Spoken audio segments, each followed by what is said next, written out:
Hi, Donna. Hi, Margie. Good afternoon.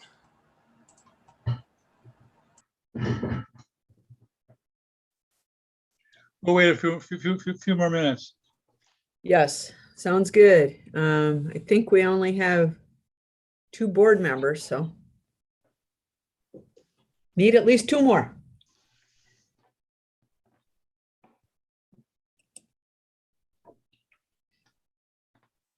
Hey, Don, am I coming across loud and clear?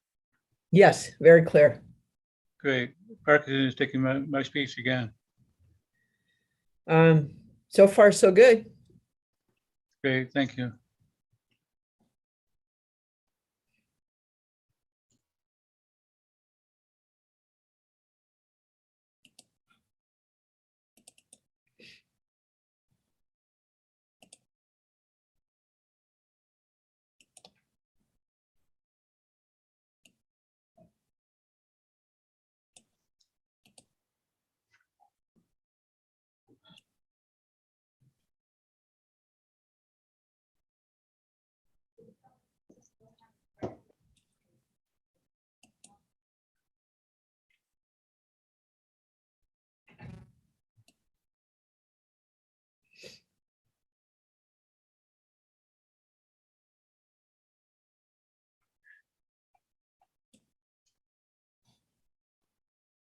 Okay. Cassie, is there anyone in the public chat room? I just see one person, David. Our I'm gonna have David? to, Sonia is not able, she's not receiving the Zoom invite, so I'm gonna have to get with her on her email. So I'm gonna send her the call-in link.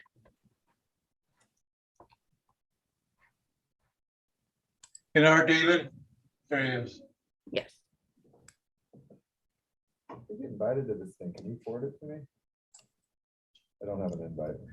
Good morning, David. Hi, Dale. Good morning, Aaron.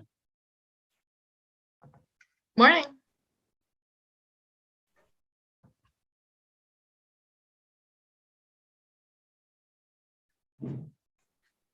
Need one more board member. I know Sonia will be calling in.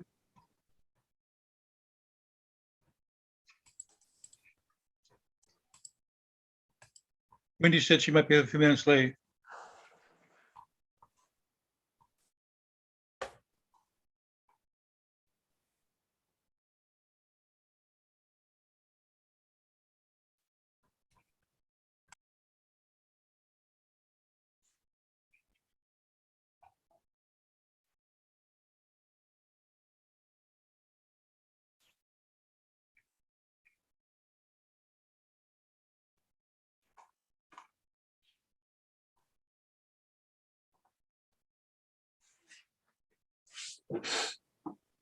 And Daniel and John confirmed, Cassie?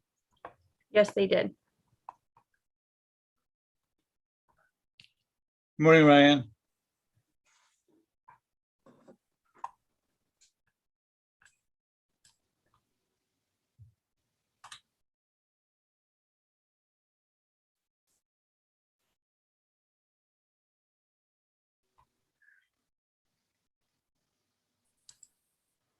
Hi, Dale.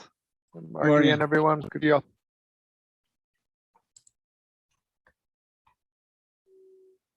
We're waiting for one more board member.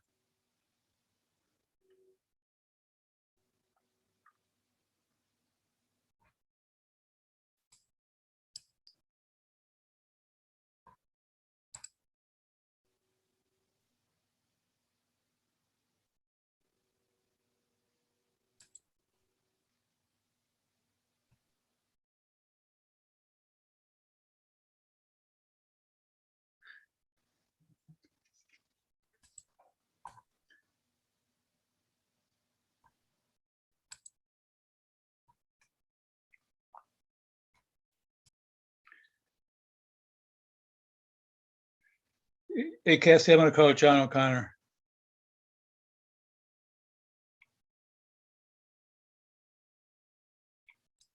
Danny just came in. Great. Welcome, everybody. I'd like to call the January 11th Parks and Rec Board meeting to order. Cassie, is there anyone in the chat room? I have a Taylor Olson. That could just be a guest viewing. So I will share my screen. Thank you. Good morning, John. Hi there, everybody. Sorry, I'm home sick today on COVID protocol. So For any members of the public, if you're wishing to comment, there's different options from computer or laptop. You can raise and lower your hand. If you're from a phone, you can click on the more option to raise or lower your hand, or if you're dialing in, *9 to raise your hand, *9 to lower your hand. Thank you, Cassie. I appreciate that. You're welcome. So, Cassie, can we do a roll call? Yes, I'm trying to find how to stop sharing my screen. Everything's changing. Okay. Dale Harris, Present. Wendy. She's gonna be late. Okay. John, here, Sonia is coming. Danny, Here. Margie, Here. Aaron. Here. We have a quorum. Thank you very much. So the first action item is the approval of the minutes of December 14th. It'd be great to get a motion to approve the minutes.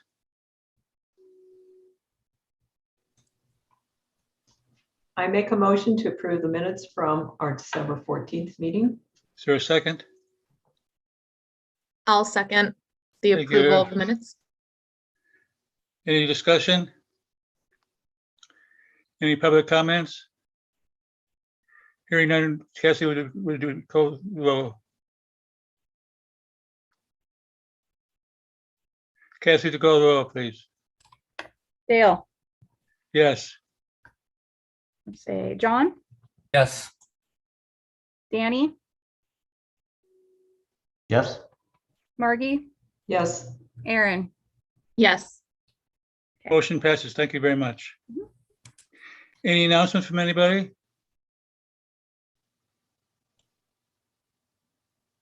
Any comments from the public or guests for items not on the agenda? Moving right along to the 2.1 action items. I think this TJ, the enterprise request for Missoula. Yeah, thanks, Dale. Thank you, Good TJ. Good afternoon, everybody. So we're requesting the board to approve funds not to exceed $60,000 from the multi-use fields enterprise account to purchase and fabricate and install physical barriers to protect the natural fields at Fort Missoula.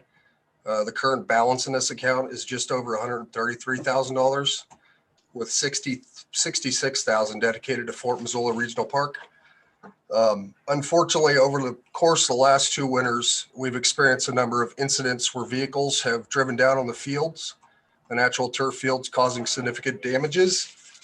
To date, excuse me, we've tried a number of different things. We've closed gates and access to overflow parking lots.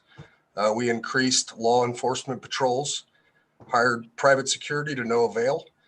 We also looked into additional security cameras as well as security options. And each one of these solutions did not achieve any results. From there, we consulted Missoula Police Department on long-term solutions and came to the conclusion that we need to physically limit vehicular access to the fields. The solution we have recently landed on is similar in design to what you see at the CCC Road at Fort Missoula. The only variance in design is the proposed barricades will not have the cobblestone exterior. And this was the decision to limit the cost to construct. The proposed barricades will be placed adjacent to the trails and sidewalks along the entirety of the natural turf fields on phase 1.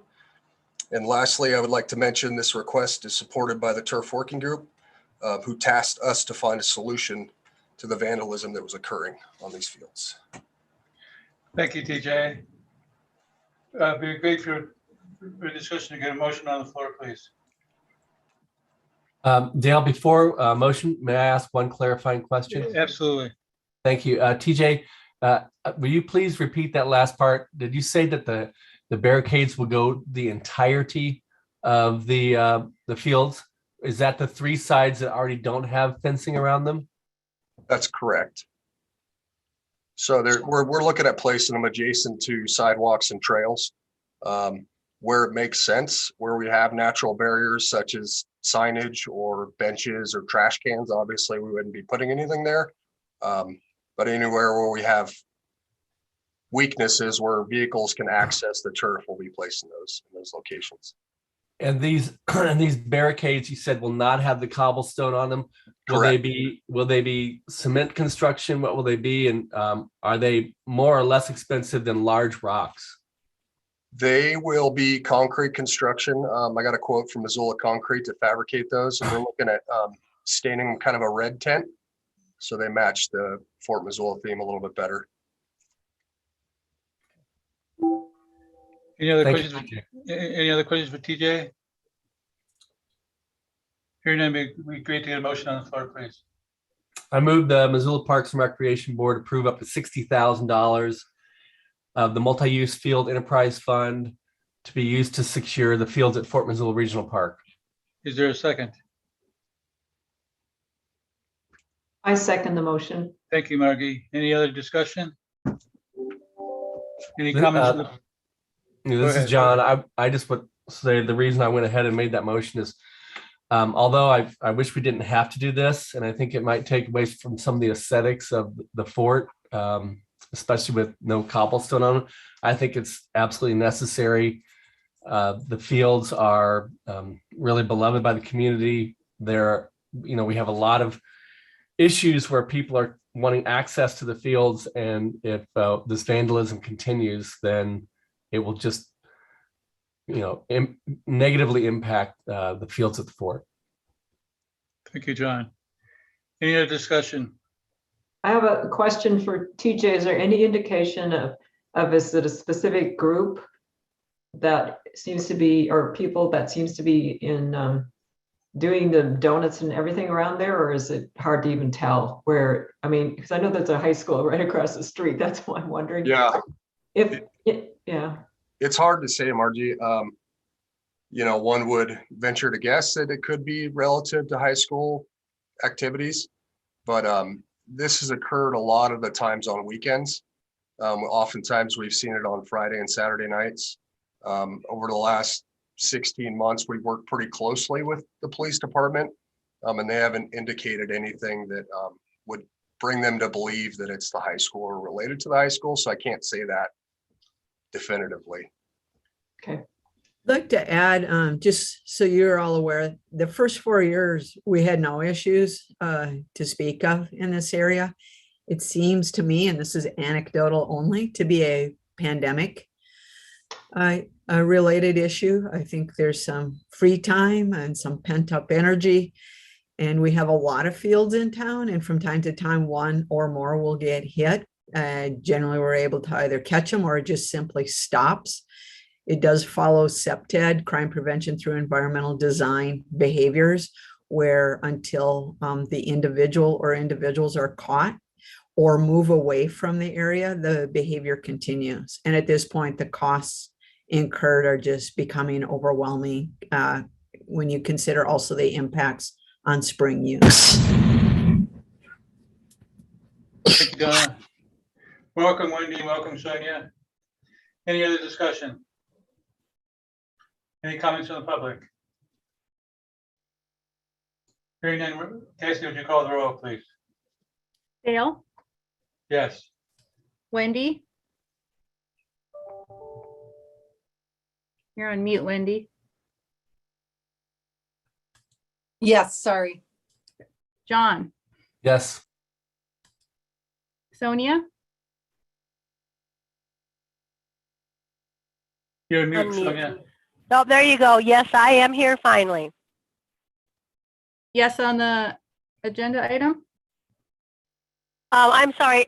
So I missed the whole thing. So did someone take a car out on the grounds again? That's correct. We're looking at a more permanent long-term solution, adding barricades to limit vehicular Okay. access. Yes, then. Thank you. Danny, Yes. Margie, Yes. Aaron, Yes. Thank you. The motion passes.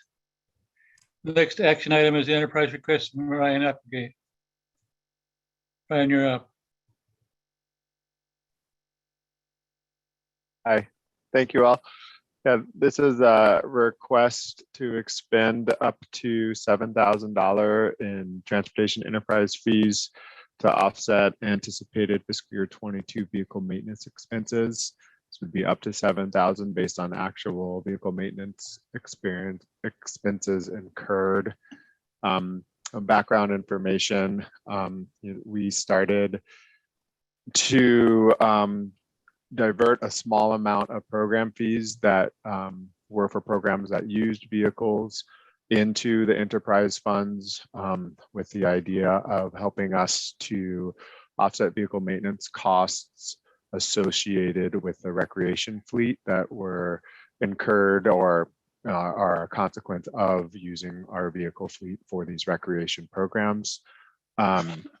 And we did that in calendar year 19. Since then, we've raised about 18,000 in that fund based on those small contributions, program-related contributions. We wanted to build the fund a little bit, see how it was working, also look at what the vehicle maintenance expenses were on an annual basis in our recreation fleet. Last year, it was right around $6,200, and we'd like approval to spend some of those funds up to $7,000 based on actual expenses for maintaining the recreation fleet. Thank you, Ryan. Any questions for Ryan? Going once, going twice. Are we ready for a motion? Be great to do a motion on the floor, please. I move that we approve expending up to $7,000 of the transportation enterprise fees to offset anticipated fiscal year 22 vehicle maintenance costs. Is there a second? I'll second that. Thank you. Any other discussion? Any comments from the public? Hearing none, Cassie, would you call the roll? Dale, Yes. Wendy, Yes. John, Yes. Sonia, Yes. Danny, Yes. Margie, Yes. Aaron. Yes. Thank you. The motion passes. Appreciate this. The next item is David with the Northwest Energy Utility Easement request. David and your guests. You might want to introduce the guests. You're on mute. All right, I'm unmuted, sorry. I have with me today Michael Cassidy, who is the real estate specialist for Northwestern Energy. Joining him from Northwest Energy are Kevin Hegland. I'm not certain whether Kevin is distribution or transmission. I believe distribution. Transmission, thank you. Do you have others on your team here that Michael? Taylor Olson, our project manager, is on the call. We've had some issues getting in, so our distribution representative, Corey Monroe, is working to get in currently, but he's not here yet. Okay. In addition to Northwest Energy, we have Steve Reichert, who, Cassie, if you could promote him or add him so that he can contribute to this. Steve Reichert is the development services coordinator, engineering coordinator for the city. He is primarily focused on the power, the substation upgrades here, but since this has got a lot of moving parts, he's helping everybody to get coordinated. I think that covers introductions. Just Steve is not in the meeting. He's been sent the invite, but I haven't seen him come in. Okay, he says he's watching it, but he can't get in. I've sent him. Okay, I'll send him another link. All right, thank you so much.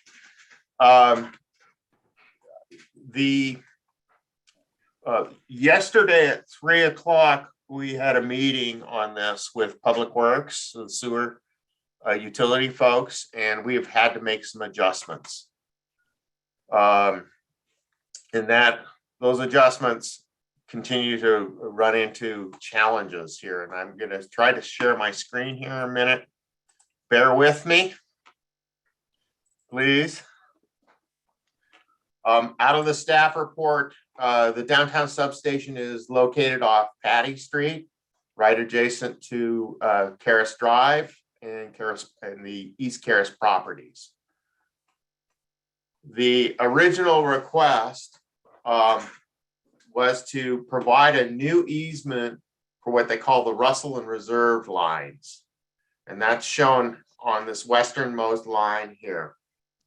This easement request was what came up yesterday because it conflicts with the city's lift station, primary sewer lift station right at this location. Just for a larger overview, backing up here, this is the known recorded easements that we have through East Caris Park. This large one here at the very east end of the park was established quite some time ago. It provides for the major overhead utility lines. And then this easement here was recorded to the Health Information Exchange Network of Montana that connected to existing power lines here. Those existing power lines are recognized as a prescriptive easement over the park. There is another line that comes from the power substation's western boundary and crosses over Bear Tracks Bridge and then connects to a power pole that's in Caris Park right near the Brennan's Wave overlook area. And that is one of the points of benefits that we'll be talking about with this. So with this proposal, Northwest Energy would be granted a new easement and we would extinguish two easements. It's a major benefit, but it still constrains East Caris Park. As part of this, we have been talking about utility poles because those utility poles will be upgraded from the current 2-foot diameter wood poles to either laminate poles or steel poles with large bases, 6-foot diameter plus bases in some cases. We have worked with Northwest Energy to ensure that those pole placements and the replacement poles do not interfere with our ability to expand the trail to a 21-foot wide width. So that aspect of this has been substantially worked out. The trees in place are likely to be impacted. No matter where we go, there's going to be a tree in the way that'll have to be mitigated for. What's that mean? A tree underneath a power line that can grow into the power lines will likely have to be removed. The tree itself. The tree itself. And we have bur oak and maple mostly in this area, and they're all capable of getting 65 plus feet plus about bur oak is up at maturity will be 100-foot diameter canopy. And that's why you did the appraisal. We did the appraisal based on the request and just so that we had an idea what values are being impacted. These are the tree. There are multiple trees out there, but these trees 1, 2, and 3 are the most impacted by all the options that are available. I am going to now switch screens and get the current proposal up, if you'll bear with me.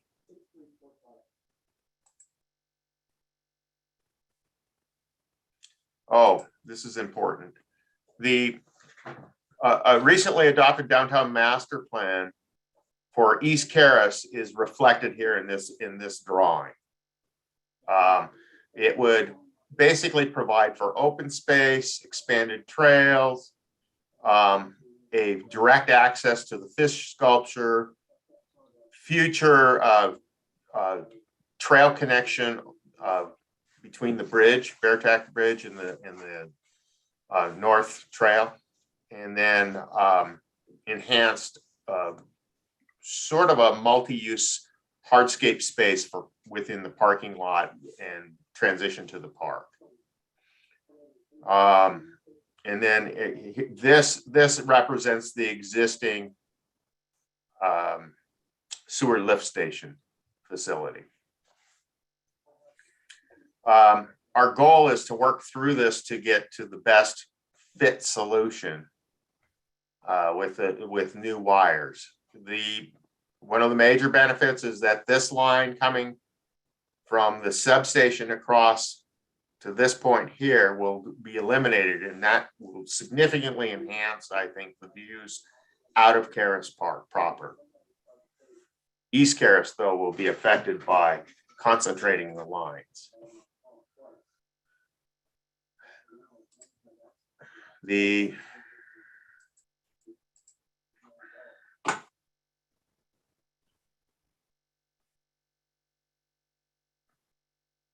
Bear with me.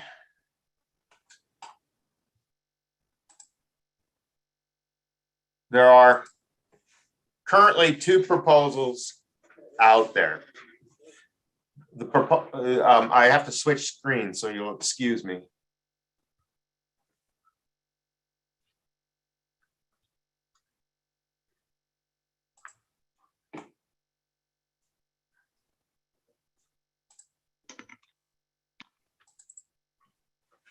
Okay. Yesterday, after we met with Public Works about their sewer lift station, they need 20 feet of clearance to that building. And they have a clay force main pipe in the ground that requires 20 feet clearance from any of the excavations required for the transmission tower, distribution tower caissons. So that pushes our ability to put anything in the front of this or the very north edge of the park in terms of transmission tower locations. This option here directly impacts these 2 major trees, and maybe this one. Yesterday, we also came up with another option, but it has technical concerns, which would be to place the pole and the lines to the west of these trees and just barely west of the fish sculpture area. If we can address the technical issues with this alignment here, we're going to recommend that we move the fish sculpture, since it's highly photographed and highly played on, so that it's not sitting underneath the power line and right next to a major power pole. The challenges with this is that we know that the power, the other option is to do nothing and leave existing poles in place, including the crossing of bear tracks. We don't think that that's necessarily the best choice. The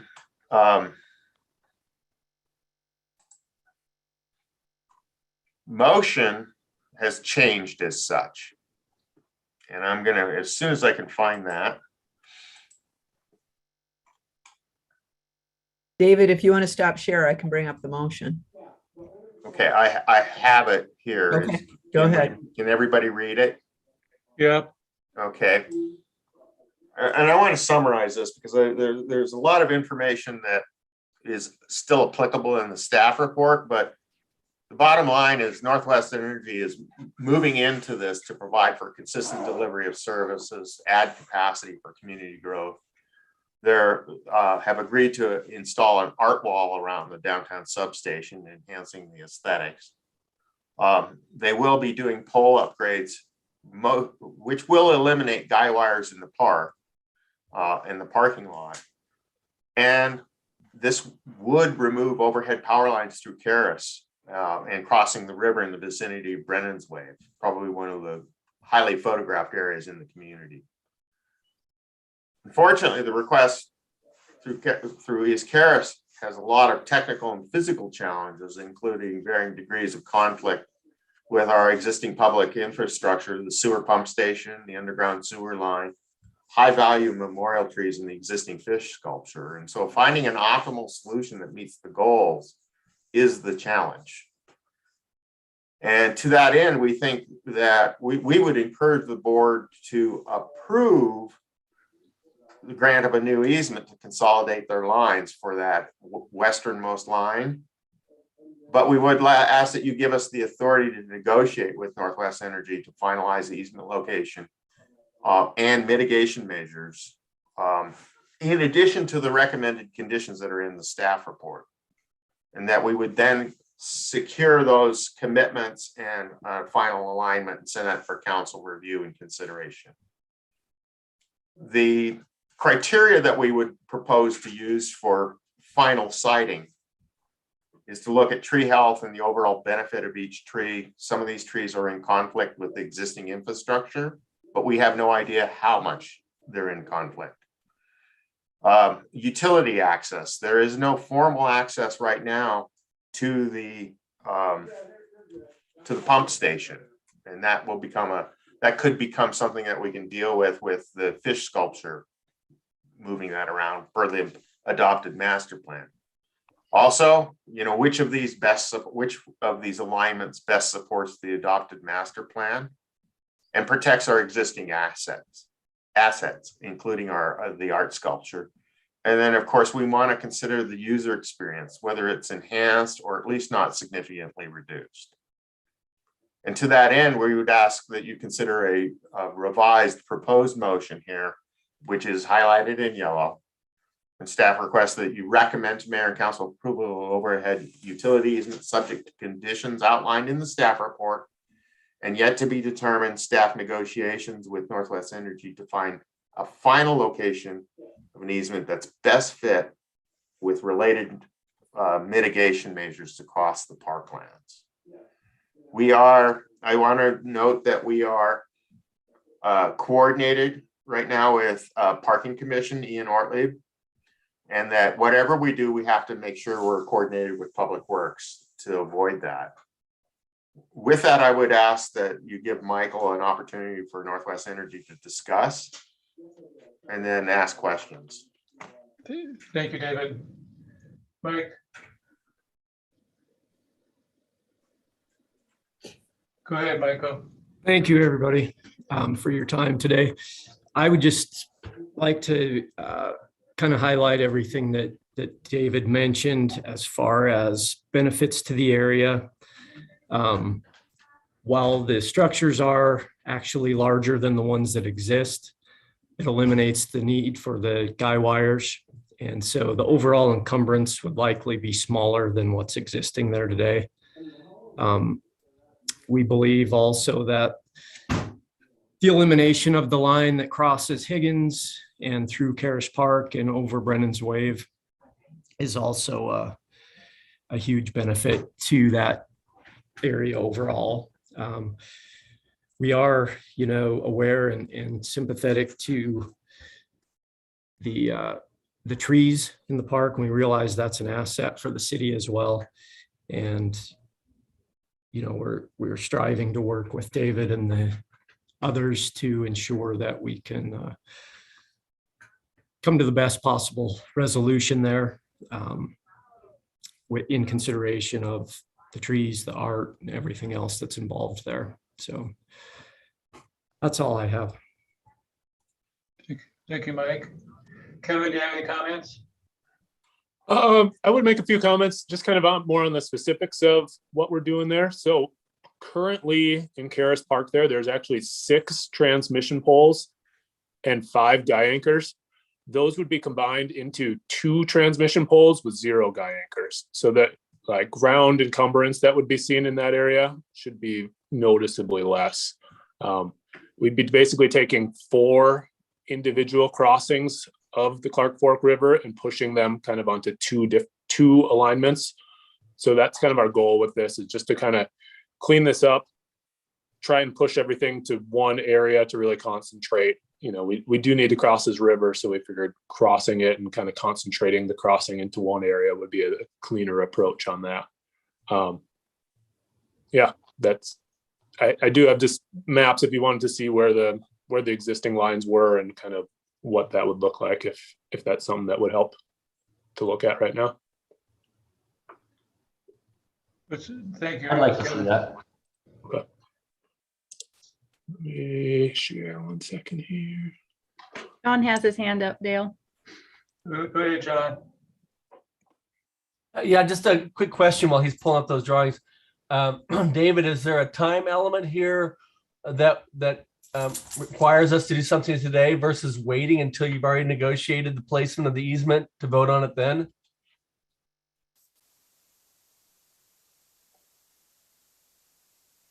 It is, there is some time constraint, but there's also a backdrop of potential that this may not happen this year. Northwest Energy must be able to site temporary substations to make this work happen. The pole placements occur after the fact of the substation upgrades in general, but the substation has to be ready for these pole placements. We need to have that locked in. It is an option for the board to defer action and ask staff to move this forward for the next meeting. Michael Cassidy and I have talked about that. It's not the desired outcome because they're trying to move forward quickly, but if we can't answer all your questions, that would be an option, is to defer this to the next meeting.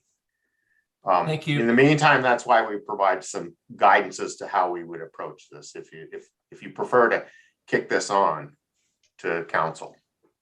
And we would expect the same range of questions from council. Dale, I have a question. Can this not be done underground? No, this cannot. These are such high voltage and the ampacity that we need. These are transmission lines. We don't have any 100 kV transmission lines underground in the state of Montana. So it is our policy that we would not put these underground. Reliability would dramatically decrease with underground, and costs would probably be 10 times higher. That would have to pass on to the customers. So we would be keeping these above ground. Thank you. Yep. Any other questions? Go ahead, Kevin. Yeah, so just to show you kind of what we're looking at here, this is our kind of existing alignment. This is where the lines currently cross. So this would be our line heading over Brennan's Wave there. There's a structure right on the edge of the path here. Our other crossing has a structure just on the south side of the path with guy anchors. And then this current crossing, this is the other one that we're not necessarily as concerned. We do have the easement for this area, but there's 2 structures here, 3 poles that would be combined into one. So this would be more of what we would be proposing here. So these structures, both of these crossings, the Brennan's Wave crossing would be pushed over here. There'd be one large steel structure here. We would call it a double circuit structure. So it would hold 2 electrical circuits, and the same thing here. So we essentially have 2 crossings of the Clark Fork right there. there's the hospital actually has a communications line that crosses along with us, so we'd be accommodating them as well. So there's a fair amount of infrastructure on these two poles, but we would be consolidating them just into two different crossings. And then just to kind of see where the trees are and what makes this difficult, we were trying to kind of sneak through this area, but with the lift station here, that's really not an option. If we do use these two positions here, this tree, I think we should be able to work around. It's a pretty mature tree, but that one should not be affected. These would be the trees that would be affected with this alignment that we are proposing. Kevin, is the last option you gave, or as I understood, the other option we're looking at, do you have that one as well that shows it over the existing fish sculpture? I do, kind of a different format here. This one presents some technical challenges for us. This substation is very space constrained here, and coming into it at this angle versus coming straight in would require some redesign. And then we also have some permitting issues with this crossing with the Army Corps of Engineers. I believe Mike might be able to speak better to that. So this one from Northwestern, from my perspective, is not fully vetted out. I can't guarantee that this is a possibility that we can make this work right now, but it's something that we're looking into. Thank you, Kevin. Don, any more questions? Well, that is the option that Parks is by far the most comfortable with. Those oak trees are pretty valuable to the community and to a number of our overarching social environmental goals. And it, in essence, is easier to move an art sculpture to a better location than it is to move a tree that's finally maturing. Donna, that was going to be my only comment too, was I was worried about those trees there and just, yeah, not just multiple goals of keeping those trees in place. So I appreciate your comments and feel the same way. Thank you. Any other comments? Yeah, this is John again. Just to follow up on that, I'd like to know about how many years it would take if we replace those oak trees for them to gain maturity again, and would we be able to replace those trees with some trees that are farther along in their growth cycle than seedlings? If I may, unless Marie's online. Go ahead, David. We estimate the largest tree, which is the closest to the parking lot, at somewhere right around 20 years. And we can't replace, there's no tree that we can replace that'll look anything close to the tree that's there. We do more than seedlings, but even at the largest caliber for success, you're still going to have what's going to look like a stick in the ground. Yeah, what we're recommending is, to the extent there are tree impacts, and there's tree impacts in both alignments, and any alignment that we can think of is probably got some impact, is that we would ask for full compensation value of the tree so that we can put that back into it. The forestry, we could look at a 3-inch caliper tree, planting that, but those take an extra long time to succeed and grow in and establish. Whereas if we go with our normal 2 to 2.5 inch, we actually gain a year's worth of good growth. The smaller the tree, the better, the quicker the growth it puts on once it establishes. Hey, David, would you put on the proposed revised motion? Screen Yes. share? Yes. I have a question. Go ahead, Marty. Once these lines are all consolidated into one spot like that, are they going to be noisier? Sometimes when you go under power lines, you can hear a definite humming, buzzing. Will these create this humming, buzzing? I wouldn't think it's any different than what would be there now. The noise would be, I guess, concentrated into one spot instead of kind of diffused over the whole area, but it shouldn't be any difference in noise volumes. I wouldn't. And the other thing will be, it would be higher than it currently is. So that might help dissipate some of the noise as well. But I don't have a great answer for you. We don't have a good way to model what the noise would be. But I think the extra height would help. And then, yeah, I mean, we're kind of concentrating it all into one area for if that's better or worse. I'm not sure. So I do have one Donna. more. Oops, I'll let Margie finish. sorry. Go ahead, Margie. I have one more question, which I just have to ask. Is there any possibility of moving the substation? You seem to be constrained in this very, very small space with lots of, a bridge, a sewer line, buildings, parks. I just have to ask. yeah, I mean, we did look at it. There's nowhere else that it can go in this area. This is feeding basically all of downtown Missoula. So the location of the substation is actually a prime location to feed all of downtown Missoula. But yeah, it just makes it tough to get the lines into downtown Missoula. So, but there really isn't anywhere else that we can put it. Thank you, Kevin. Any other questions? Donna? Not a question so much as just perhaps a recommendation and some clarification for the board and everybody listening is that most recent option shown that Kevin described, his Northwestern Energy team still researching, is the preferred and recommended by Parks and Recreation, and the one where I would feel comfortable with the board authorizing today to expedite the process.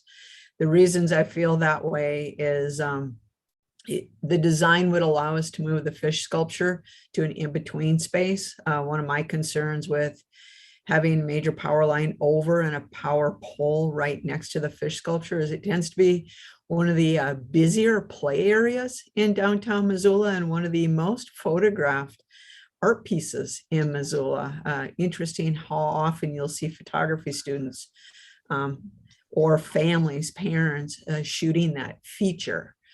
We would be able to move it in between the two power poles or closer to the market itself and be in alignment with the adopted plan for future restoration. It also preserves those oak trees. Oak trees provide some of the greatest overall benefits of any of the individual trees we have planted in the entire system. And obviously having healthy full canopy trees in a park like this is highly, highly desirable. And for those reasons, I felt comfortable with David and Northwestern advancing this to you before it was completely sorted out in order for us to be responsive to expedite Northwestern's efforts. They've been trying to go through a lot because there's a lot of moving pieces with this replacement of the substation or updating it in the same location. There are benefits, as David has mentioned, with the future art on the wall around the substation, reduction of the number of different lines crossing and the removal of the lines through Karis itself. The other thing is the preferred alignment does go right alongside Higgins, which is already noisy, or Bear Trucks Bridge. And so I think it mitigates that potential noise issue in the park. Thank you, Donna. David, would you put up the revised motion? Can you see that? Can you see my screen here or? No, somebody named Steve Reichert's screen is what we see. I'm going to stop sharing. I'm going to come back and try to share my screen again.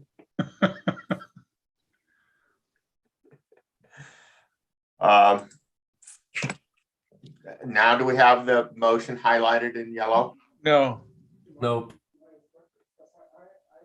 Dave, your second screen is showing, Dave. Okay, let me switch again. How about this? That's it. Thank you. Yeah, that is the language. The So what's information in green were just additions from Marie from the Urban Forestry Division. So what's the pleasure of the board?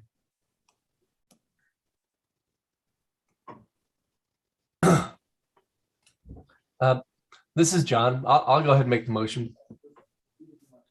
I move that we recommend mayor and city council approval of an overhead utility easement subject to conditions outlined in the staff report and yet to be determined staff negotiations with Northwestern Energy to determine the final location of the easement for best fit and related necessary mitigation measures to cross the parklands. Thank you, John. Is there a second? This is Wendy with the second. Thank you, Wendy. Any more discussion, any more questions for Mike or Kevin or David? This is John. I would just say that, at first I was thinking that we would ask this motion to be brought back next month after further negotiation, but I feel like staff have the ability, and Northwestern Energy is coming at this with good faith for them to make the final decision. Although I'm usually really concerned about trees, I think that the benefit of reducing the number of poles and placement of the lines versus starting over with new trees, I think the benefit outweighs that in this particular case, especially if we can get compensation for those trees so that we can plant species that we need in that area and we can care for them. Any other discussion? Any comments from the public? Hearing none, Cassie, would you call the roll, please? Dale, Yes. Wendy, Yes. John, Yes. Sonia, Yes. Danny, Yes. Margie, Yes. Aaron. Yes. Motion passes. Thank you, Cassie. Thank Thank you you. all very. Thank you. Thank you, Kevin and Mike, and thank you, David. Thank you all. Thanks for your time. Next agenda item is Mount Jumbo Saddle Trail Management Plan. Jeff, you're on. Thanks, Dale. Hello, everybody. I am bringing to you a draft recreation trails plan for the Lincoln Hills and Mount Jumbo Saddle area. In the agenda, you had an attached draft plan that was very slightly updated based on the CLAC meeting that we had yesterday afternoon. There was a lot of very productive discussion. And so I will be presenting a very slightly modified version of that draft trails plan to you now. Share my screen. So I'm going to go through a few things here. Again, in the attachment, you see a 26-page document that discusses the draft recreation trails plan that we are asking for to be sent out to the public for a 2-week public comment period.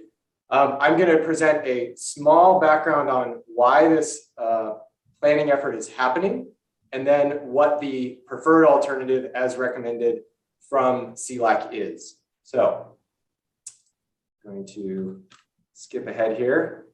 I'm going to skip down here. So anybody that has recreated in Mount Jumbo or in Mount Jumbo at all in the last 2 years has probably noticed a significant amount of increased use, especially since the start of the pandemic, and possibly has noticed a large amount of proliferation of non-designated social trails in the area of the Lincoln Hills Trailhead and Mount Jumbo Saddle. And so the Conservation Lands Program has known for quite a while that this area has natural resource impacts as a function of especially off-trail usage.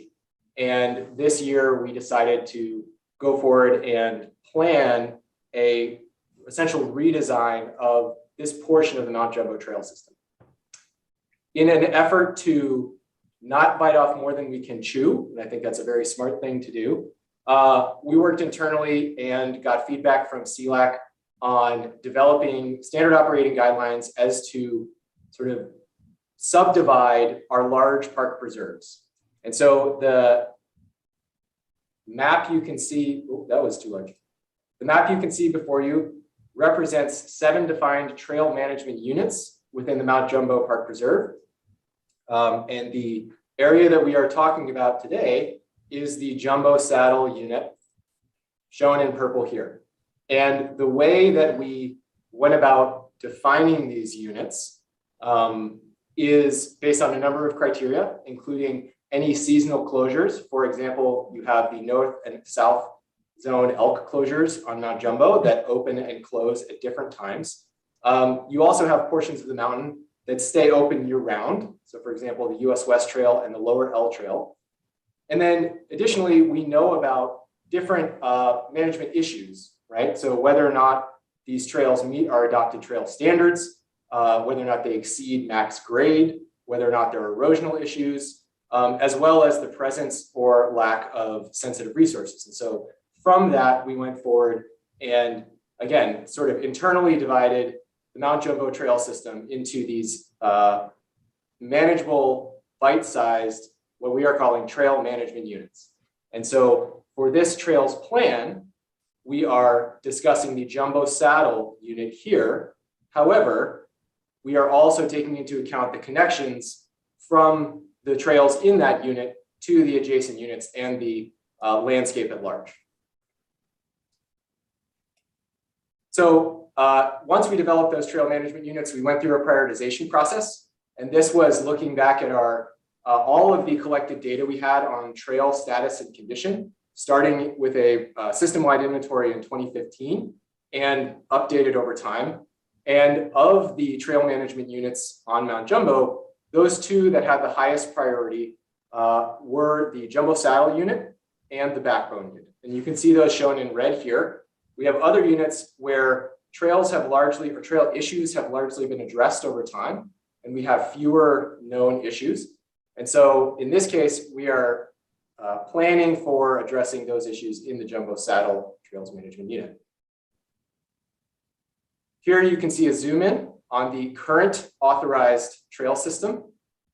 And you can see just to orient folks, the Lincoln Hills Trailhead is here. The Jumbo Saddle Road runs this way up and over and down towards Marshall Grade.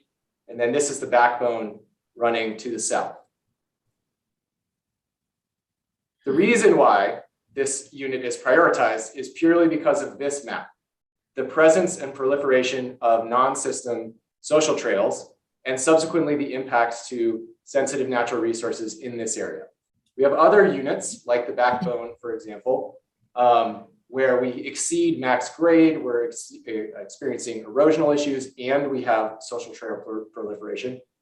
However, primarily in the Jumbo Saddle Trail Management Unit, we are looking at a huge or significant number of social trails that, despite the fact we continue to close and rehab these trails, they're getting reopened.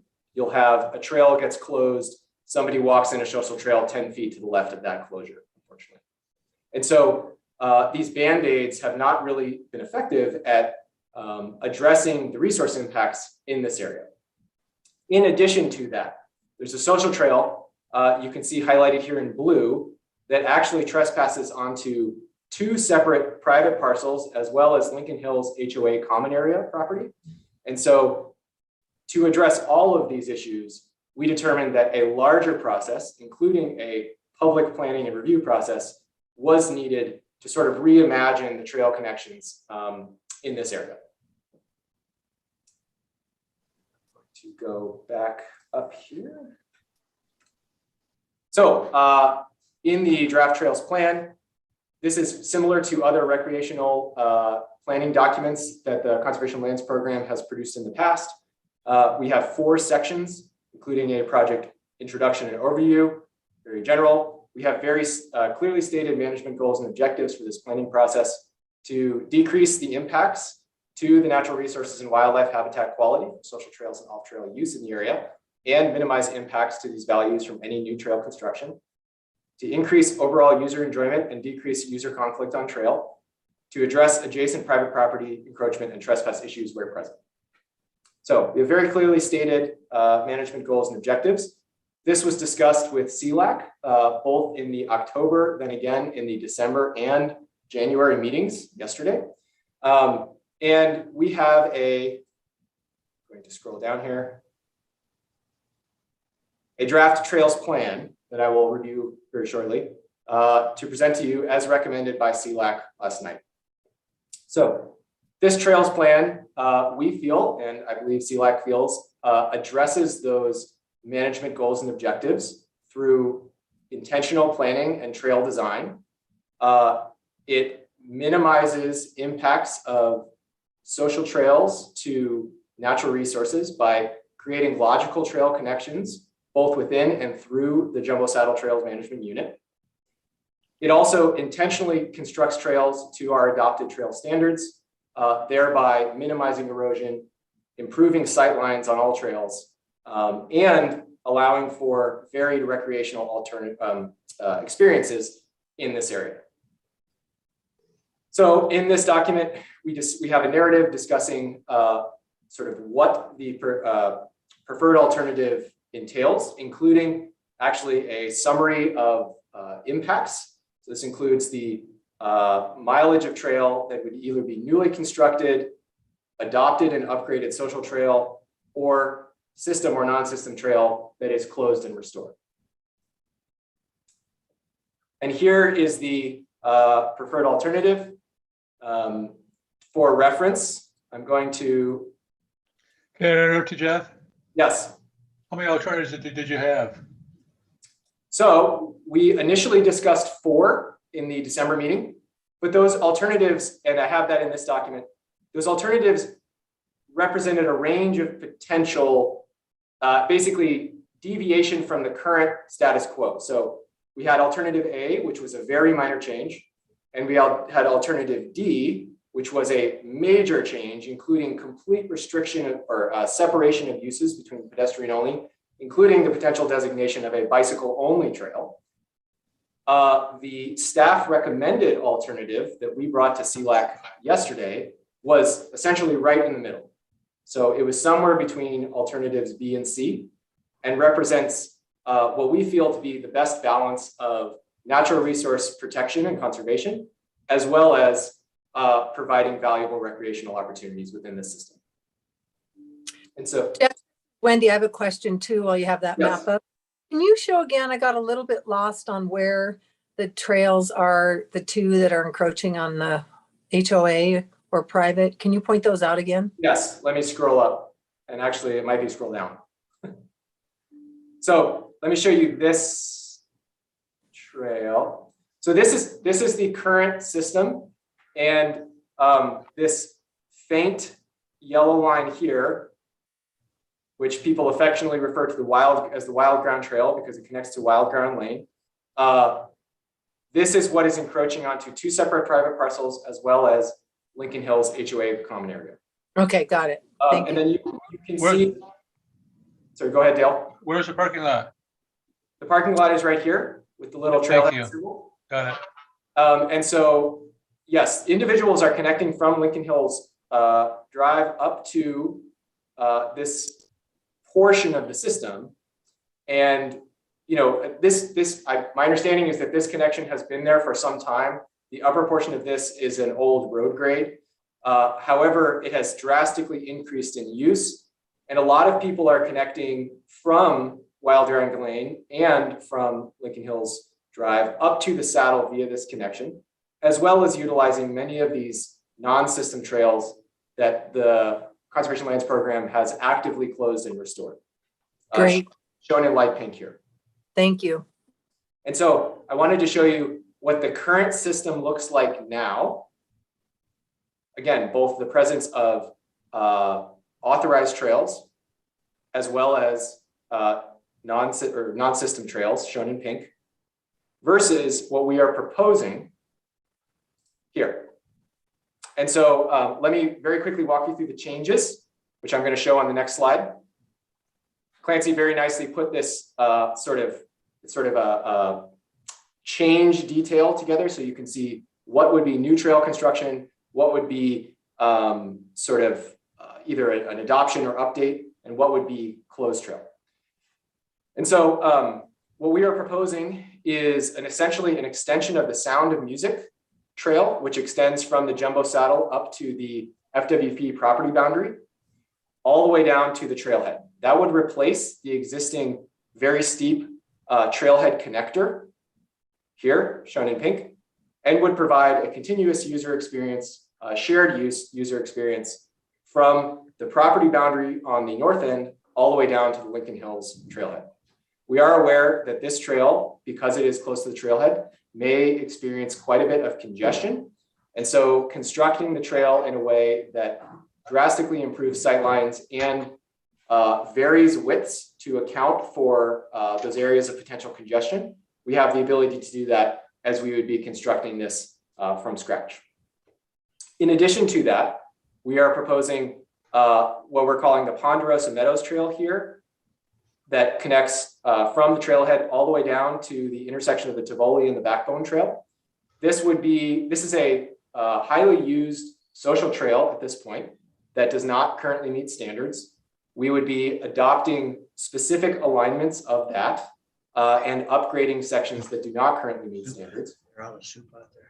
In addition to that, there would be a connection coming out towards the Backbone, crossing the Backbone, and providing a pedestrian-only connection to the North Loop here. And so again, you can see this is a balance of those original presented alternatives where we have some separation in use. So we have a sort of a continuation of the pedestrian-only sort of zone that is represented by the Tivoli Trail and the Backbone Trail, as well as, so you could have a pedestrian-only loop going this way, as well as many hikers and or runners, so pedestrians choose to go from the trailhead straight to the Backbone and to go up that way. Whereas there's also a very enjoyable shared use connection up to the Saddle and the Sound of Music. And I wanted to highlight 3 small changes to the system in addition to these trails. So we are proposing to realign the bottom of the existing Sound of Music trail. Right now, we're aware of a number of very close misses of vehicle and user conflict right here, where the current Sound of Music trail crosses the Saddle Road. Whether or not it's a maintenance vehicle or a private resident vehicle, we've had reports over the last year of a number of people having very close calls to almost getting hit due to the fact that you're coming out onto the road at a point where you can't see in either direction. And so by realigning the bottom section of that trail, we would improve sightlines drastically and therefore improve safety. We are also proposing to close and restore this bottom section of the Backbone Trail from the intersection of the Sound of Music up to the Saddle Road. Currently, this is our maintenance access. However, we have been slowly marching out of sort of true vehicular access to the Backbone. And right now, we really only need UTV, a very occasional UTV access for any maintenance up along the Backbone Trail. So this section of the Sound of Music trail would be constructed at that approximately 60-inch width to allow for UTV access, and we would be able to close and restore this section of pretty heavily driven in 2-track at this point. Lastly, you can see on the Backbone Trail here that this is designated as pedestrian only. And we feel that restricting shared use to this sort of vernal pond loop and not allowing bicyclists to go up further onto the Backbone as they currently can will alleviate some of the sort of improper use that we're seeing down the Tivoli Trail, and then also subsequently potentially down the Ponderosa Meadows Trail. And just for reference, currently the bicycles are allowed about 0.2 of a mile beyond this intersection on the Backbone. And then there's an arbitrary closure right where the trail gets very steep. So it's an out and back that we don't feel provides that much in the way of, certainly doesn't provide connections to the broader trail system. And so by restricting bicycle use to this intersection while still allowing a loop here allows us to, again, minimize the number of locations where allowed use changes from shared use to pedestrian only, and therefore improves our ability to sign and get compliance from users. We also have a number of trailhead and trail infrastructure proposals. So this includes a full new signage package. So if anybody's been to Marshall Mountain, that was used as somewhat of a testing ground for how we may be able to, well sign the all of our trail systems, but starting in this particular area, we're really interested again in making it very clear what the rules are and where allowed use changes, especially from shared use to pedestrian only, and that we direct everybody in the right directions. I think that most people really want to do the right thing, but sometimes they're not well informed, and we have a history of not having the most clear signage on conservation lands. And so we also have proposed infrastructure improvements, primarily signage throughout the system to educate users and achieve compliance. With that, I will stop sharing my screen and take any questions. Thank you, Jeff. Any questions for Jeff? Why only 2 weeks for public comment? We could go longer than that. We are operating on a somewhat short timeline at this point. We would like to begin construction early spring, essentially as soon as the elk closure ends. And so in order to do that, we have a relatively short turnaround time. I think if we were to go beyond the 2-week period, we would need to bring this back to you in March or potentially later, and that would be a little bit of a worry in terms of implementation. On top of that, there's already been a 2-week public scoping period so the public is aware of this planning effort. This is the first time they've seen the proposed alternative. And so we had 365 respondents to that initial public scoping survey. So there are many people who are already engaged, and I expect many of them, to be able to respond quite quickly. How would you characterize CLAC's response to the plan? Overwhelmingly good. There was, and if we can talk about the specific conversation that came up, there was discussion essentially around the allowed uses of just the Sound of Music extension. There was no other discussion around changing alignments. Again, these alignments minimize impacts to natural resources. There was a proposal to potentially sort of restrict bicycles in some way to create an uphill only trail. I personally feel that if we're going to extend a trail, the Sound of Music, we should provide the same experience, right? It's shared use above, it should be shared use below. We want to provide a continuous recreational experience for any user, regardless of activity type, from the trailhead all the way back to the trailhead. And so I think that by, again, extending the Sound of Music, we can provide a continuous experience in that way. There was one item that came up. There was a suggestion to implement a more broad dog on leash restriction, primarily on that lower Sound of Music extension, to potentially alleviate conflict with higher levels of users and dogs. I'm personally a little concerned about our ability to effectively implement that. We could sign it. I don't think we're going to get compliance. What we typically do is, an ordinance says 100 yards or unless otherwise designated, where you switch from dogs on leash to dogs under voice restraint. And so in places where we don't have good sight lines or there's high levels of congestion near the trailhead, we do frequently push out that switchover point until you can see far and there's less congestion. And I think that on this Sound of Music extension, we can do that. That switchover is not going to be quite at 100 yards. It will be where is appropriate based on how the trail is constructed.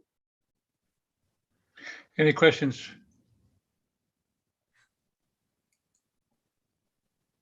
I had to step away from my for the desk for a few minutes. Jeff, did you comment at all about the buffer zone or any conversations about that and the social trails? I didn't. It's all discussed in the plan. I will share my screen very briefly to show you that. One thing we are really concerned about, and again, you can see it on the map here, right? These are the closed trails. Some of, these are all social trails in this area.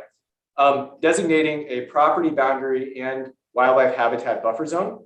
So when you have a trail system, every time you create a small sort of puzzle piece, right, in here, you impact along those trail corridors, right? There's some level of impact, whether or not it's dogs or human noise.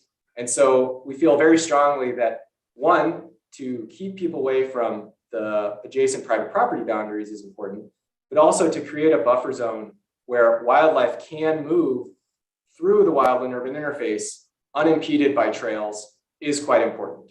And so I would like to focus on, assuring compliance through monitoring, but we have had issues where our trails, again, we put considerable amount of staff time and resources into closing and restoring these trails, are then reopened.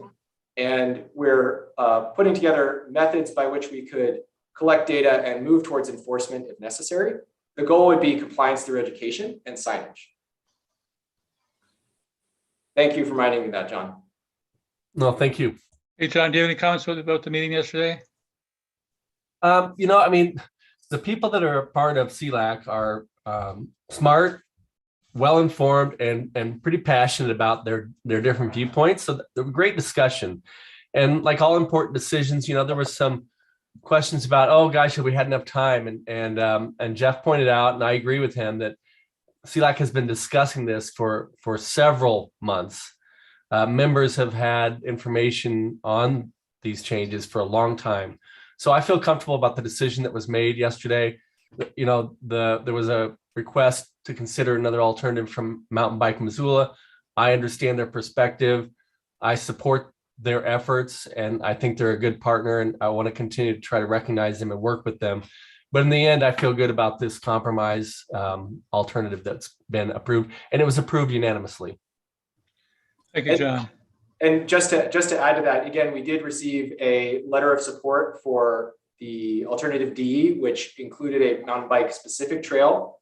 And while I will acknowledge that the mountain bike user group is increasing throughout the valley, and there is a need system-wide for user-specific trails, the issue that we were experiencing here with the proliferation of social trails is that I think if we didn't provide variable options, including a shared use, enjoyable connection, both up and downhill, we would likely continue to get off-trail or social trail proliferation if we restricted all users of each type to one trail or the other. Because then again, you're changing the recreational user experience by either creating congestion on a narrower trail, which leads to impacts. People want to get away from everybody else, and they then choose to go where they want. I will acknowledge that I think we need locations throughout the system. Marshall Mountain is one of those, but there are other locations where user-specific trail is warranted. But I personally don't think that this is the location just due to, one, the guiding management language for Mount Jumbo to prioritize conservation over recreational access. And then two, because of the occurring, sort of pre-existing issues. Thank you, Jeff. Donna or Morgan, do either of you have comments? We ready for a vote? Any more discussion? Be great to get a motion on the floor. This is Wendy. I move to designate a 2-week public comment period of the draft Mount Jumbo Saddle Trail Management Unit Trails Plan. Is there a second? I second the motion. Any more discussion? Any comments from the public? Hearing none, Cassie, would you call the roll? Dale, Yes. Wendy, Yes. John, Yes. Sonia, Yes. Danny, Yes. Margie, Yes. Aaron. Yes. Motion passes. Thank you very much. Thank you, Jeff. Appreciate your work. Thank you. And I was just going to say that the public comment period will be administered through Engage Missoula and should go live either tomorrow or Thursday. Great. Great job, Jeff. Next, the presentation, TJ, Develop Parks and Trails Update. Welcome, TJ. Thanks, Dale. Get shared here. Bear with me.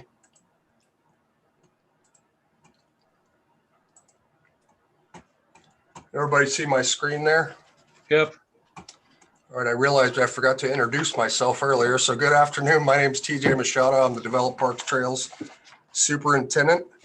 And I wanted to thank the board for this opportunity to give an update on Develop Parks and Trails.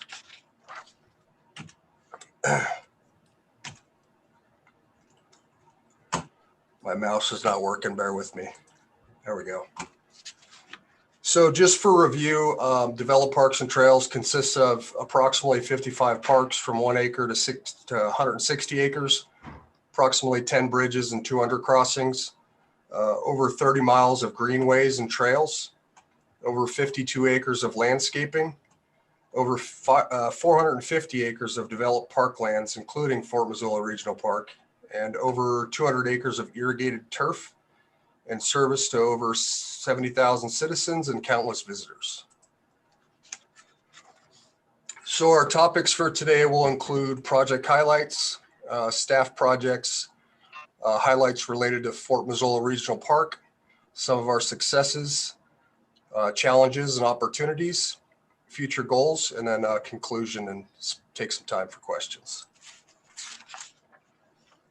So beginning with project highlights, the first two projects listed here were identified as priority projects under the Park Asset Management Plan. The Tool Park project, which was an installation of a variable frequency drive.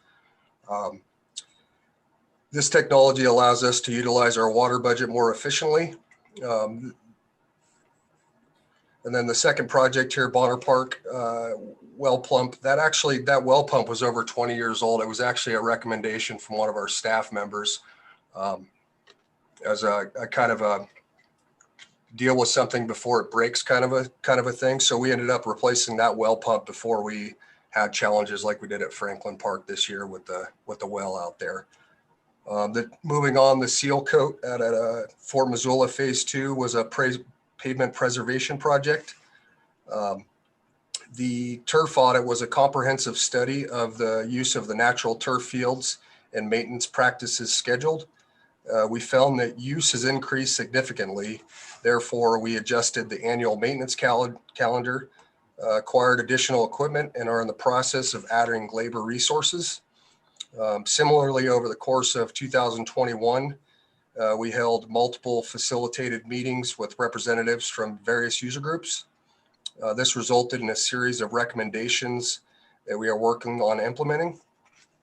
Aside from that, the McCormick Park Pilot Project is an effort to look into options to manage our developed parklands naturally or without the use of synthetic or chemical products.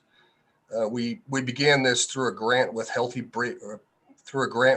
Babies, Bright Futures, where we were able to acquire consulting services through Beyond Pesticides and Osborne Organics on this organic land management project. And to date on that effort, we have a plan for the site with an initial budget, and we are seeking funding this year to make the transition. So one of my favorite staff project highlights. So our staff takes great pride in caring for our facilities. They truly generally get excited about when they get to do some of these projects. So I always try to take a moment to highlight some of their successes. So this list does not include all of our staff projects. Rather, it's a highlight for 2021. These projects were undertaken by our staff in order to save cost on contracting small scale projects. So the first one, district staff replaced several of the dugouts at Playfair following damage from a windstorm. Moving along, the Duncan Field renovation started with the intent to encourage additional users to utilize Duncan Field by improving turf quality. This quickly transitioned into adding some additional vegetation, a trail connector, additional trees to make the park more welcoming to all. Additionally, this site is one of the few natural turf fields that we do not treat with herbicides. So that was one of the challenges that we had to work through when trying to improve turf quality out here, is how to do that naturally. This winter, staff are working on renovating North Side and Franklin restrooms to make them ADA compliant. Along the Bitterroot Trail from Hickory to Reserve Street Ped Bridge, you'll find refurbished benches and new trash cans. These are good examples of winter projects when staff are not removing snow. Another winter project we completed recently was a gravel accessible trail from Currents to Silver Summit Playground. We installed this trail after several comments about not having great access from Currents to the playground. Another highlight, park staff have also found a new use for trees removed from the urban forest. Some of these trees are now being milled for use of park amenities such as picnic tables, benches, and kiosks. Not only is this a zero waste model, but we've actually found recently that we're saving money by milling our own lumber. Okay, so moving on to Fort Missoula. In 2021, our main focus was on our sports fields. This was really triggered by the data we acquired from the most recent turf audit. The turf audit took a dynamic look into the use and wear patterns, as well as maintenance practices. From there, we discovered we were well beyond capacity for maintaining high quality competitive sports fields with the increase in use. Therefore, early in the spring, we adjusted our maintenance plans to incorporate the additional maintenance specified in the report. The most significant change was to our fertilization and aeration programs. We moved towards what was commonly referred to in the industry as micro-fertilizing. This gives us the ability to recover fields, heavily used fields, a lot more rapidly. This also gives the plant the required nutrients on a more frequent basis, but is also very labor intensive. A measure of this success was we soon realized we were actually having to mow 3 times a week, these fields that we were treating differently. Aside from that, the turf consultant, we also had a representative from Baseline, an irrigation product manufacturer, to assist us in developing a more comprehensive irrigation schedule. This representative was on site throughout the season, provided additional training and support to our staff. One of the results from this was our staff installing additional moisture sensors within the fields to give us better control in a zone-based program. The results from these adjustments produced some of the best turf I have ever seen. So additionally, Fort Missoula staff installed a new porta-john shelter that serves the teen area on phase 2. Also working closely with our forestry division, our staff built a gravel bed nursery for replacement trees, as well as future trees on site at Fort Missoula. From the 100 trees that were planted, or from the 100 trees that were grown in the nursery, approximately 65 were planted on site this last year. We also received and installed the dedications tree you see in this picture in the lower left. And as I mentioned previously, we hired a consultant to provide a comprehensive turf audit. The turf working group was able to provide recommendations related to management of the sports fields, and most of these recommendations were implemented or anticipated to be implemented in the near future. So amidst a challenging year, we have had many successes as a division. A couple of those, we were able to increase our annual herbicide-free parks, including assigning herbicide-free turf as well as herbicide-free parks. So we distinguished areas that folks can go that have turf grasses that were managed naturally without the use of synthetic herbicides. We also partnered, as I mentioned, with Beyond Pesticides on a organic land management pilot project at McCormick Park. We successfully hired and onboarded somewhere in the order of 9 job-attached employees. This also included converting some park attendant positions to job-attached positions to address some of our retention challenges. Hey, TJ, what's job attached mean? Job attached is a union position, so they're guaranteed work every year. So it's a seasonal, we call it seasonal job attached. So they come back every year. Thank you. We also received a one-time park asset management increase, including funding for sports courts renovation. That was a huge win for parks. And we received funding for playground replacement at Redfern Park. So as we are all well aware, COVID is one of our greatest challenges currently, although we have successfully turned this challenge into many opportunities. Staff retention continues to be a significant challenge for us, although we have found ways to ensure that we can retain employees, and we'll continue to work on that. Funding continues to be a factor. We will continue to prioritize our most urgent needs, specifically in regards to deferred maintenance. As I mentioned prior, we received an increase in the park asset management funding, as well as an additional funding for sports courts. This was a huge win for developed parks and trails. It's something we've been needing to do for quite some time here. We have also begun tracking associated costs and are currently working with various partners and city departments to seek long-term solution around challenges such as vandalism, graffiti, and illegal camping. So a few of our 2022 goals or priorities in developed parks and trails include researching and implementing best management practices related to managing our developed landscapes and alternatives to that. I anticipate we will begin to update our turf management plan and our integrated pest management plan to have more of a focus on human and environmental health factors, such as measures for management decisions. We will hire current vacant positions and continue to look towards long-term solutions to retention challenges. And of course, we will seek additional funding in order to continue to meet the expectations of our customers. Hey, TJ, would you clarify what the Mccormick pilot project is? Yeah, so we partnered with Beyond Pesticides. Basically, they're serving as a consultant for us to run a trial run over at Mccormick Park to go completely organic in our management over there. That's So what I got.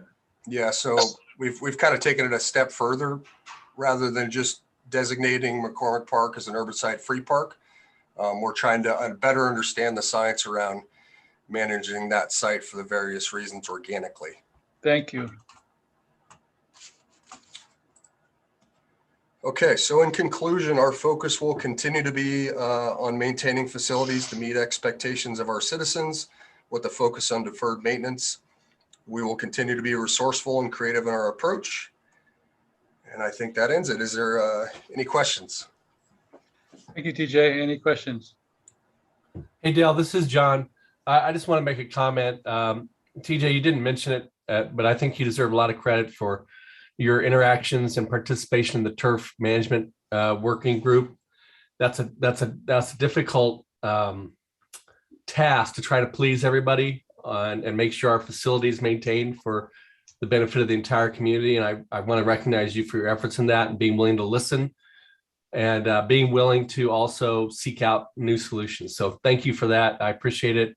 And I appreciate your report. Thanks, John.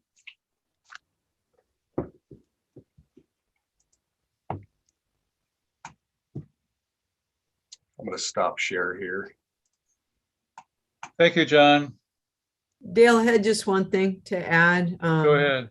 A huge shout out to TJ and Link. They have, there's just been an awful lot going on throughout the system, but through developed parks and trails with the immense and increased use, the variety of types of use, sometimes not always desirable or authorized, their willingness to adapt and bend and flex and still keep their eye on the big goals of environmental and human health has just over the past 2 years has been outstanding, and just hats off to both you guys.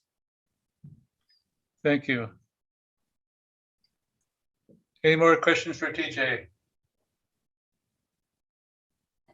Thank you, TJ, this is John again. I'm sorry. One more question. If you don't mind just expanding a little bit, Fort Missoula Regional Park, the turf working group came up with the recommendations, and I know that there's going to constantly be challenges out there in making sure all those fields are available. In your 2022 efforts, where do you see the biggest challenge out at the Fort Missoula Regional Park with regards to the playing fields? I think early season use and, really trying to figure out the balance between working from the science and best management practices and meeting expectations of users that kind of have those shoulder seasons, and striking a balance between the two is probably what I see as the biggest challenge. Everything else, when we get into the thick of it, I mean, it's all just basic management. It's pretty simple, but really trying to figure out how to meet some of these user expectations that are that require early season play, and figuring out how to balance that with science and real life data and protect the asset. Thank you. Any more questions for TJ? Moving right along to Donna. You're up next. Thank you. What I had on the agenda next was to talk a little bit about the strategic planning process. Always a challenge as we go through these different waves of the pandemic with COVID. But in some discussions we've had over the past 6 weeks, Ryan Applegate and I have met with Virginia Tribe, who's a professional facilitator. Many of you have probably worked with Ginny or experienced being facilitated by Ginny in some sort of work session. And what we're recommending is that we would do a multi-tiered strategic planning session by starting with in-house focus teams where staff from the various units of Parks and Recreation, we get to meet in small groups with Ginny. I would do an introduction to the strategic planning process, thank our employees, recognize some of the accomplishments, and then literally leave the room and let Ginny ask a series of questions. And we would do this with groups of 12 to 15 employees 3 or 4 times over, just to get a good sense of how we're doing internally. I do worry when you go through 2 years of pandemic together as a team, and there's just a lot of stress in people's homes and in their work lives and in every other way. And so we want to make sure that we still have a healthy work culture and a healthy work environment. We would then have a work session with Ginny and our mid-management. And so that would be Jeff and Lincoln and Ben, Meg, Brian. And so let them have an opportunity, again, cross division, cross functional work teams.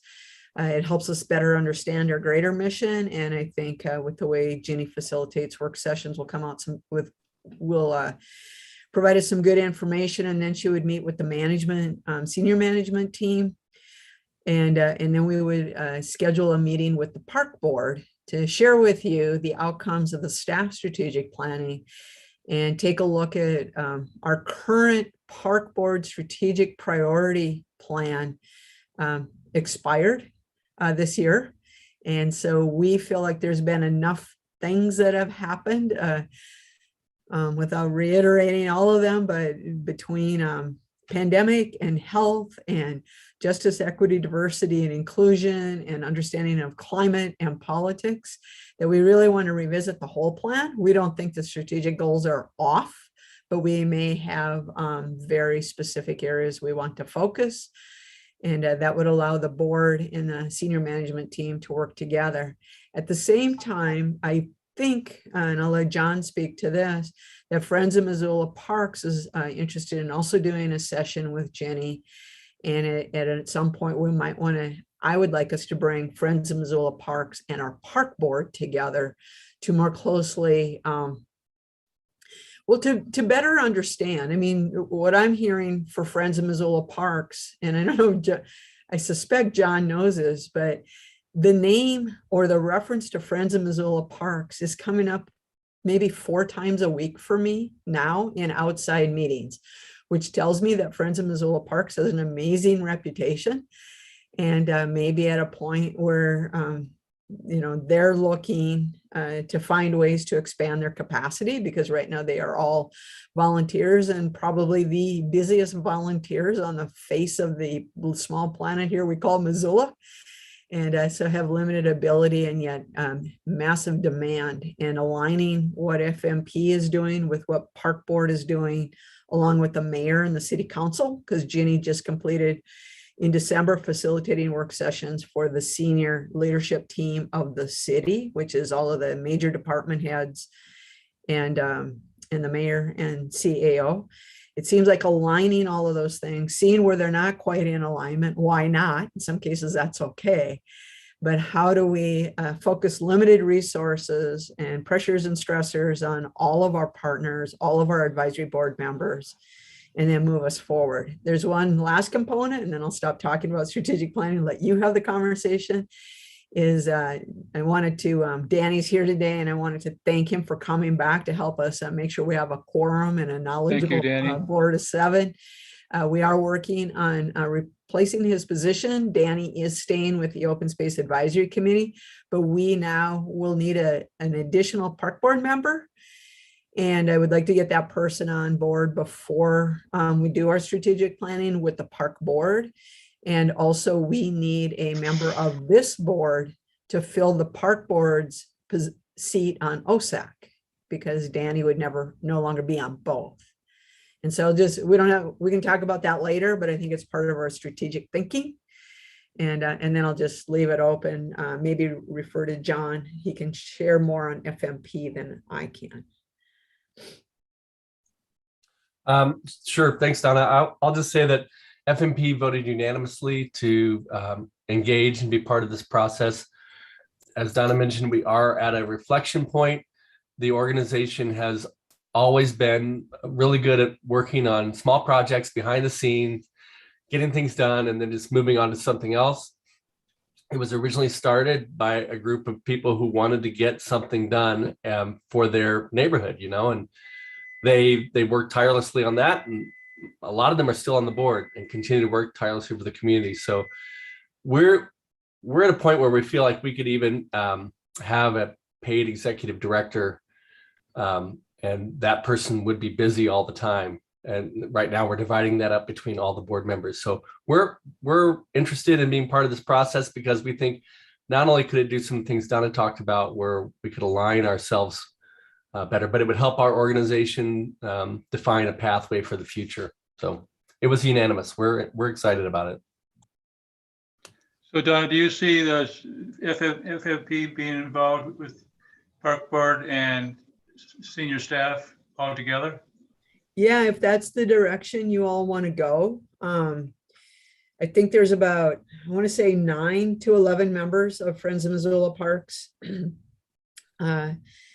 that are active. And then of course we have our 7 board members, and we have 8 or 9 senior management team members. So it'd be a fairly large group. It's a big group. I can ask Ginny for some advice, but it's at some point, I think we do want to bring it all together. The other thing that we could do is, well, let me talk to Ginny about what she thinks about having almost 30 people. It's a lot of people. Any comments from board members regarding this subject?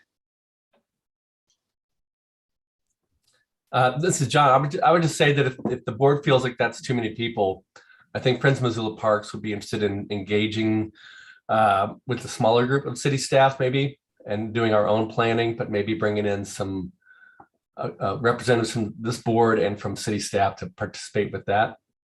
So that's a good alternative.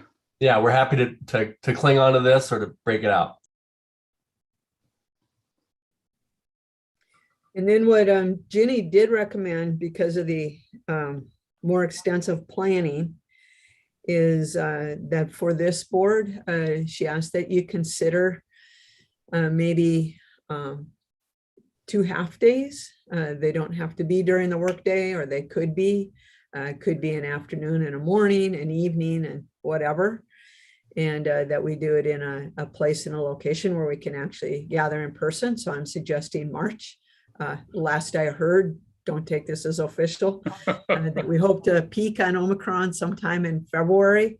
And generally, cold and flu and respiratory season ends right around spring break. So I'm thinking sometime around spring break, which is traditionally the 3rd or 4th week of March, that we would go right before, sometime right after, and hope that we have a healthy band of low COVID, low transmission, so we can meet in person. Refresh our memory, how did we handle this last time in 2019? I think 2019 might have been when we met at the River Road farm. Garden And City we Harvest. used their kitchen dining space, which was wonderful. We had good indoor, outdoor, and then we brought food in, and Ginny hosted us there. We had space to break out into small breakout groups, then come together and share. Was it an all-day event? Either an all day, or she was suggesting 2 half days, you know, like a 2 or 3 hour intro and then a 3 or 4 the next day. If we can, if the board is willing and can commit that much time, that would be absolutely wonderful. And we can start looking for dates that work for all of you. Well, I'm in. See, Margie. John said yes. Aaron, would something like that work for you? Yeah. I'm just thinking of location. I know the Missoula Public Library might have space, but yeah. Absolutely. You mean we might actually get to meet Aaron in person? Yes. Wendy, you okay? Yeah, I think the time is really important. I'm curious about how this will go. It would be great if we could work together with Friends of Missoula Parks. I mean, I don't see how we could not, but then I think 30 is really, that's kind of untenable. So I'm interested in finding a hybrid so that we can, maybe there's a side, somehow it has to feed in together, the two efforts. So yeah, but I think timing is really good. Sonia, are you game? Yes, I would. Just depending on when it was, you bet. Thank you. Okay. Well, we'll plan very far ahead. Aaron, thanks for the recommendation. That would indeed, the large meeting room at the library is quite nice, and you can spread out, and we can see a good share of our open space and parklands from up there, quite frankly. Okay. Any other comments? Donna, you want to do director's report? I will. I'm going to share my screen for a while here today and see if I can find the document. It is January, so Happy New Year to all of you. And I wanted to hit some of the highlights. I'm incredibly proud of our staff and our team effort and the way we have, I think met the needs of our community. I feel like we've listened.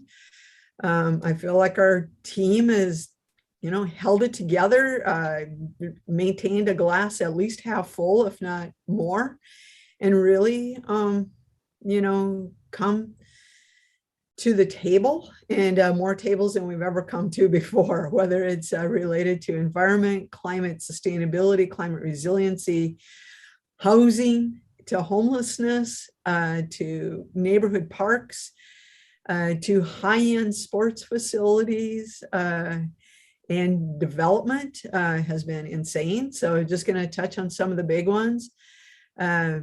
We probably continue to receive more compliments than we have in typical years because Missoula Parks and Recreation is a little bit more rigid on safety guidelines. Well, we do continue to strongly support the CDC and healthcare industry recommendations around safety, and by and large, our customer base appreciates that. Of course, from time to time, we do get a complaint. We did go ahead and implement the grant that closed out just a year ago. So that was our biggest thing of the prior year. We did a sliding fee scale that's much more robust and much easier to complete. We've had a successful budget season. We are the recipients of some of the ARPA funding to help us continue to improve on our equity and inclusion efforts. We publicized and promoted over 12 major public processes in a year: amplified sound permit, Broadway Island closure, Kearns Community Center, Clark Fork Restoration and Access, downtown parks and trails, Fort Missoula Regional Park batting cage addition. The Jedi efforts were largely promoted through Parks and Recreation, Lincoln Hills Trails, the Lowell West Side Community Center, Marshall Mountain, Mount Dean Stone, Parkland Dedication Amendment, Splash Montana User Survey, Tennis Pickleball User Survey, and the West Side Playground Construction and Capital Campaign Celebration. You just heard from TJ, and I just highlighted a couple of the things that he touched on in this report. The ecosystem services finally fully staffed up, and it's been incredible seeing what Morgan and Jeff and Ben and Clancy and Marie and the entire team have been able to accomplish in their few months of being staffed up. And we've received a grant. We're moving forward on all of the open space bond projects. That's super exciting to see. Ecosystem services is coming into the fold and in high demand as it relates to cross-department, cross-agency efforts. And so that's been super important. Open space acquisitions, this is predominantly grant, and we've been diversifying his work. Not only is he looking at large preserves like Dean Stone, Bluebird, but he has been actively working with the Missoula Airport on continuation of the Milwaukee/Hiawatha Trail. He's been assisting with parkland acquisition, cash in lieu, and implementation of the master park plan, the long range trails transportation plan, active transportation components, as well as the open space plan. Projects and planning, this is predominantly Neil and Nathan.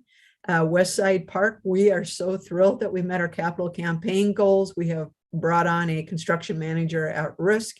Equipment has been ordered and we are on our way. We are also on our way with a phase 1 groundbreaking, which removes the mound, installs the infiltration gallery in Karis Park, will provide a seat wall, a lawn, new amphitheater seating, improved SEPTAG, crime prevention through environmental design, a widened trail for a small section, and a handful of other improvements. We're also working with MDT for Bear Tracks Underbridge for improvements, at least phased improvements there. Huge congratulations and hats off to Neil, the entire team, and also Garrick Swanson, who's working as a temporary landscape architect for us. We received the silver certification for Sustainable Sites Initiative. We are the largest developed park in the sites system and the first in Montana. So kudos to Neil and the team for all of that work. And Waterworks Hill construction will start this spring. Clark Fork Restoration and Access, we're honing in on specific sites and costs. Marshall Mountain kickoff, master planning process is well underway, being largely led with Nathan under Morgan's guidance. And then again, continued work with development parties, private, as well as nonprofit, affordable housing, and all of our peers across the city and other agencies. Park systems and services, this is David. He has been taking on a lot of our work around grants, especially focused on park asset management, cyclical maintenance of the system, and working closely with the managers and superintendents in operations and oversight of our safety and training program. And then David's been a superhero on picking up everything that's falling off anybody's tables and trying to keep it up there or provide support. I'm really appreciative of that. Recreation's had another banner year. We made it through the amplification ordinance. We learned a lot, and I think we have a good updated ordinance. Shirley just took our fees forward. Thank you for Park Board support.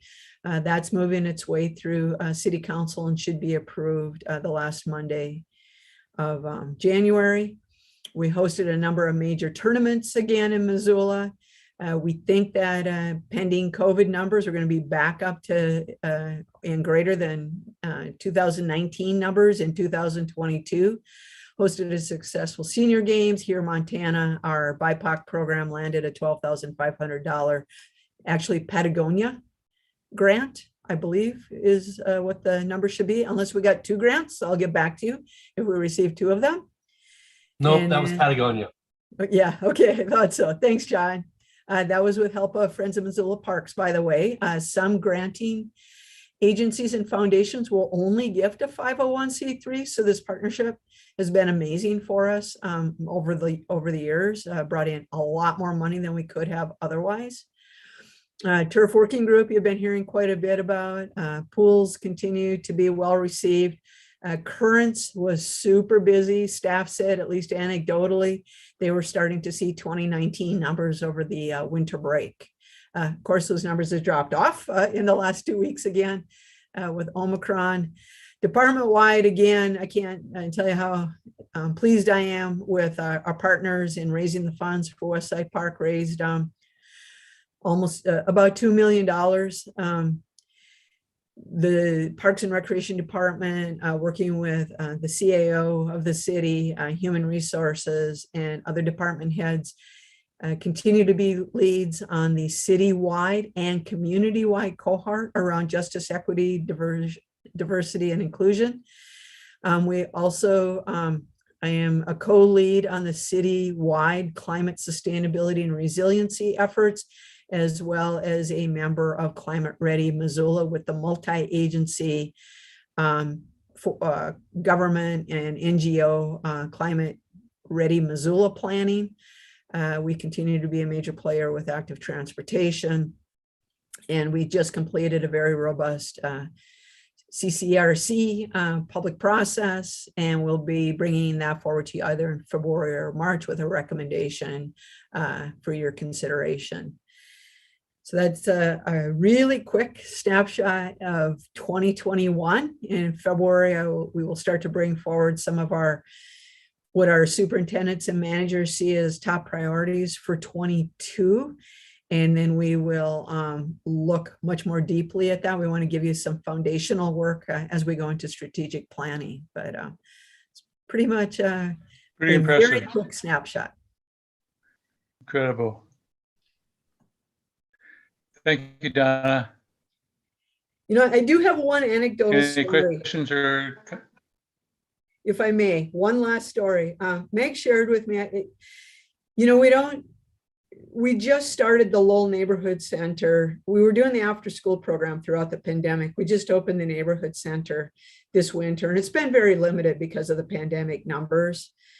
And, you know, we had Delta and now we have Omicron, but for the first time in anybody's history, you know, that they can remember, Lowell has its own basketball team in junior playmakers. We have one of our staff has a really successful Dungeons and Dragons program over there. Those are just 2 examples. We have over half of the student body involved in after school programs. And it's just so wonderful to see what can happen when you really look through a lens of equity and you truly listen to what the family needs. And big hats off to Meg and Tess and her team and all the support she's received from the principal and all of you and the many, many others she's been working with. So thank you. That's so cool. Morgan or Jeff, have any comments? Any comments from the board? Hey Dale, this is John. I love the staff reports that we incorporated into our meetings, and I really like Donna's reports to us. What I would also like to do is at some point in time, if we have the time during the meetings, is have those reports include challenges or things that we need to be on the lookout for as a board. I don't get me wrong. I want to continue to celebrate the successes, and there's amazing people that work for Parks and Rec. But I think we also need to know about what the challenges are facing the departments and what we can do as a board to help with that. I would appreciate that a lot. Great suggestion. John and Marty, I'll be back in touch during study up. See you like subcommittee meeting. And Anything else? do we need to start spreading the word about an opening on Parks Board? Yes. Yes, we will. And then if any of you have interest in serving on OSAC, otherwise what we might be doing is recruiting somebody who can serve on both Park Board and OSAC. And so that's the one thing I wanted to be clear of. Aaron, you are our newest member. Wendy, you would probably have some of the greatest experience in serving on both. So if the 7 of you, and I'm not saying any of you would be fantastic, OSAC meets once a month, the second Thursday from 4 to 5:30. They tend to only be meeting about 2 out of every 3 meetings right now. And then of course, as an acquisition is coming up or the weather gets a little bit nicer, we'll be meeting more frequently. And then those meetings will be more on site with proposed acquisitions. So if any of you have interest, if you could let Cassie or Grant or me know, if you have interest in serving on OSAC, it might be just, I want to know more before I decide. You could shoot us an email. And actually, if you could shoot us that email this week, even if it's just no thanks, I appreciate the invite, but don't have time, or I'm kind of interested but need to know more about the commitment. That would be great. Thank you, Donna. Any other discussion? It's 2:00, so we get a motion to adjourn. I move we adjourn. For a second. A second. The second, all those in favor say aye. Aye. Aye. Opposed, motion adjourned. Thank you. Thanks, everybody. Thanks. Thank you, everybody. See you later. Aye.